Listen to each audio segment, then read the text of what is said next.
You are listening to the Money Buddy podcast, brought to you by Money and Me, an investor education initiative by PGIM India Mutual Fund. Hello everybody, how are you doing? Ahalya here to introduce you to another episode of our series Money Buddy, where we bring you investor insights that will help ease the anxiety and stress around financial freedom and help you get on the road to financial freedom in the best way possible. We're doing all of this through the insights of PGIM India Mutual Fund CEO Ajit Menon, who's back on this podcast to talk to us about a very interesting question, one that I, as a recent investor, have definitely pondered over the past couple of years. And I'm sure many of you will relate to this question. What should I invest in? Simple question, nuanced answer. Let's hear what Ajit Menon has to say.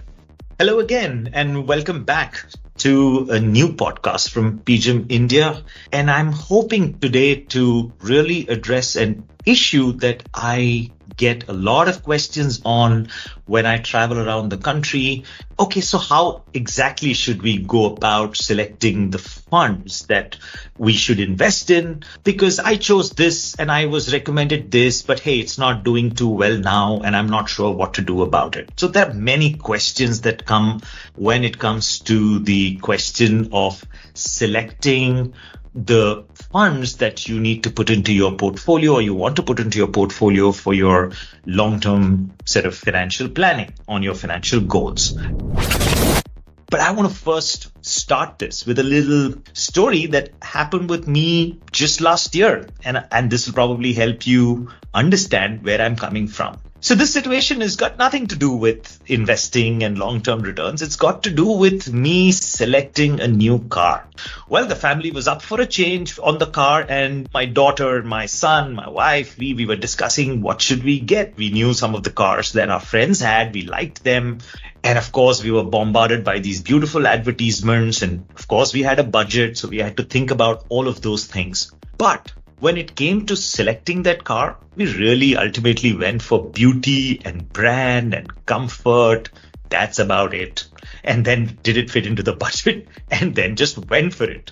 I'm sure that most of us take decisions on things which are big ones, like, buying a car or buying a house, even sometimes buying a phone in this manner. We just go for the beauty and what we can see in front of us and how things feel like. Makes it very difficult when it comes to investments because you can't see anything and you can't touch anything, right? So it is a difficult decision. It is an important question that people have been asking me, and I've been thinking about how to answer this for some time. Now, going back to this experience I told you about in selecting a car, well, I'm sure that we all have friends who are a little better than us in terms of knowing the technicalities of stuff, right? So I had friends talking about, the horsepower and the torque and many other technical aspects that I wasn't very familiar with. But, I'm not talking about those specialists, those great enthusiasts who dive deep into these things. I'm talking about the mass general population out there who are not very familiar with what's under the hood of, a car and what's under the hood of an investment. That's where I am making the connection for you in terms of this question that how do I go about selecting the right kind of products? I don't know technicality so much, but how do I go about selecting this and building a portfolio? Now, let's just look at, the common sense approach, or maybe the approach that most of us take. Well, we look at some websites, or we look into the newspapers, we read some articles, we see it on TV that so-and-so stock or so-and-so funds are doing well and the last year returns have been fantastic, and we jump in and buy it because we think, well, that's what everybody must be doing. And surely when you ask around, everybody seems to be talking about this very popular product or investment, and we jump into it. 2 years or 3 years out, we realize, oh my God, what happened to my investment? It's not doing as well as I thought it would. And we make a change. We have to tinker. We are human beings, right? So we tinker with stuff. And so we tinker with our investment and change it. 3 years out, it's the same story repeated. Again, the investments we chose aren't doing what they were supposed to do when I selected them. Why does this happen to most investors? I guess it's got a lot to do with the fact that we are humans, right? We're humans and we are swung by certain biases that we all have. The biggest of them being a recency bias, which is that you look at something recent and we believe that that's going to continue into the future. What's the danger for doing that for our investments is the question to really answer. The danger is something called breaking the sequence of return for your goal. Let me explain this as simply as I can. What I mean is that if you had a goal, and let's say it's about your daughter going abroad for future studies, and let's assume that that goal is 10 years away. And if you actually sat down and said that what is the money that you require to send your daughter abroad for studies based on what you know about fees, course fees and tuition fees today, you might even have help from online calculators or a financial advisor that tells you that you need to put so and so money aside systematically every month or at least once a year from your bonus.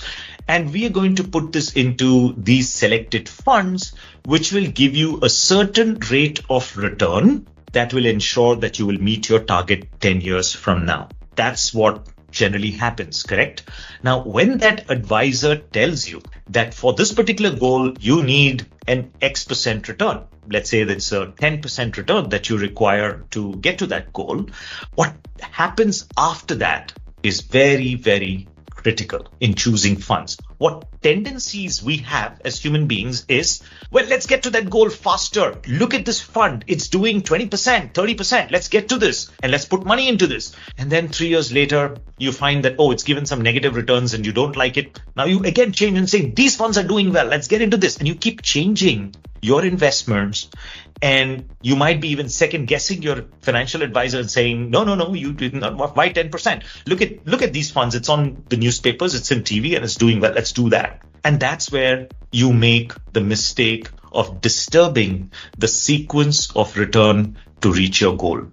Another simple way of trying to bring the importance of it to you is that when you have 100 rupees, and if for some reason that investment of 100 rupees goes down to 50 rupees, it means that you've got a 50% loss, right? But now you've got to take that 50 back to 100. What's the rate of return that you need to take it back to 100? You need 100% return on your 50 to take it back to 100. So think about it. On the way down, it's a 50% loss. On the way up, the same thing requires 100% return to get you back to the 100 rupees. This is what happens if you extend this over that 10-year goal and you have some investments you think is very good now and it gives you a negative return in the second year or third year of your investment. And I'm not saying that funds don't give negative return. What I'm trying to say here is if you choose funds that have very, very high returns, double-digit returns, and you get excited by it, those very same funds can give you very, very low returns and double-digit negative returns. And some funds may just give you 8, 9, 10%, but even on the downside, it will just give you a -2 or -4, -5 kind of thing. I'm just giving an example. This is just to make you understand the concept of it, and you can catch up that much better. The problem is if you're investing in products that really excite you, and there are many exciting ones in the newspapers and the media that you always read about, and those funds give you negative returns in the first couple of years of your investment, you will never be able to get back to that 10% return for 10 years that you require to get to your goal. And then at the end of the journey, you arrive exhausted and very disillusioned and unhappy about the choices that you made.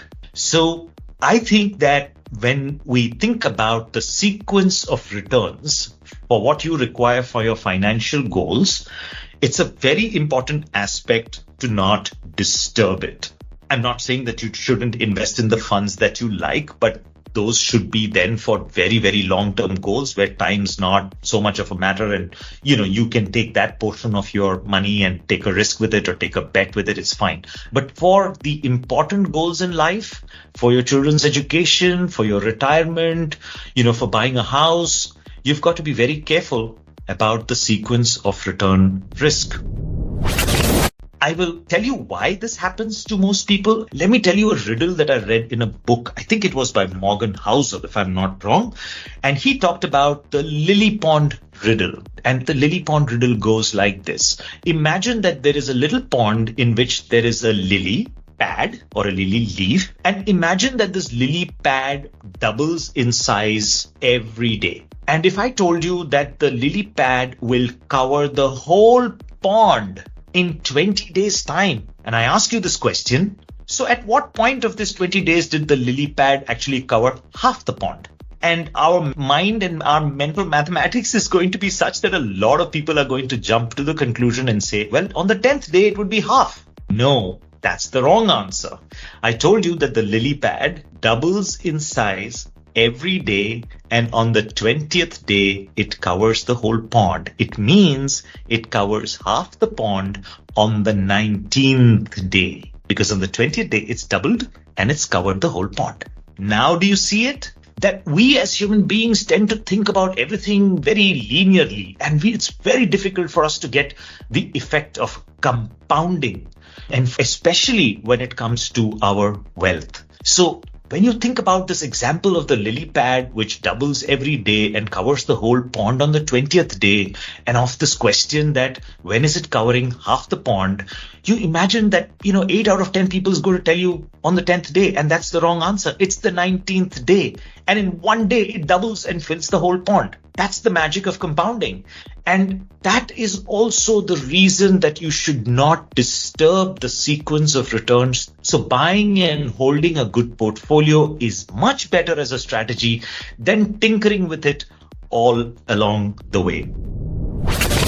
Now, do you understand the sequence of return risk? It is about not disturbing the effect of compounding on your portfolio over the time frame when you're planning for your goals. Sometimes we tend to make this investing into a spectator sport, and we look at what's happening out there and then we keep changing and tinkering with what we do. Here's where the value of a good, trusted financial advisor comes in, who can help you stick to your goals and stick to your plan. It is not the Sensex or the Nifty or the FMCG index or the financial index that you should be looking at. What you should be looking at is, my daughter's got to go abroad in 10 years' time. And therefore, what's the portfolio and what's the return of that portfolio that I require for that 10 years? That should be your benchmark and not the other way around. Okay, that's all I have for this podcast on understanding the risk on the sequence of returns that you require for any of your financial goals.